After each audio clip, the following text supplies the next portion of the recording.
মোহাম্মদবাজারের কপিস্টার গ্রাম পঞ্চায়েতের ভারকাটা গ্রাম থেকে দলীয় বৈঠক সেরে বাড়ি ফেরার সময় 3 বিজেপি কর্মীকে বেধড়ক মারধরের অভিযোগ উঠল তৃণমূলের বিরুদ্ধে।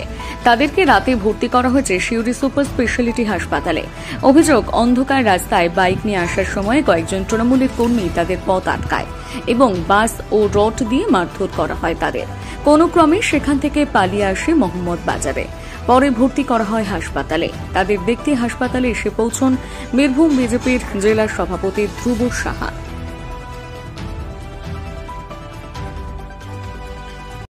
আমরা হসপিটালে, শিউড়ি সদর হসপিটালে এসে হাজির হয়েছি এবং কালকে আমার ওখানে রাজনৈতিক প্রচার ছিল। রাজনৈতিক প্রচারের পরে তৃণমূল আশ্রিত কিছু দুষ্কৃতী আমাদের কাপিস্টা অঞ্চলে কিছু এরা মূর্তি এবং কিছু অস্ত্রশস্ত্র নিয়ে, লাঠিসোঁটা নিয়ে আমাদের দুজন কর্মীর ওপরে হামলা করে এবং নরেন মিস্ত্রি এবং বুথ সভাপতি তারা আহত হন এবং হসপিটালে তাদের ভর্তি করা হয়েছে। আমি গিয়েছিলাম তাদের দেখতে এবং তাদের মনোবল বাড়ানোর জন্য।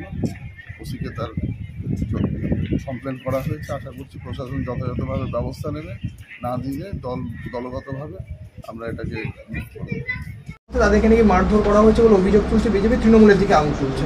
এটা নিয়ে কি বলবেন? দেখুন, সব ক্ষেত্রে সবটাই তৃণমূলকে দায়ী করলে হয় না। তৃণমূল কংগ্রেস মারদাঙ্গায় বিশ্বাসী নয়। তৃণমূল কংগ্রেস মানুষের হৃদয়ের মধ্যে রয়েছে এবং আমি বিশ্বাস রাখি এই বাংলায় যা গণতান্ত্রিক অধিকার কোনো রাজ্যে এরকম নেই এবং মমতা ব্যানার্জি সেই শিক্ষাটাই বাংলার মানুষকে দিয়েছে, তৃণমূল কংগ্রেসকে দিয়েছে।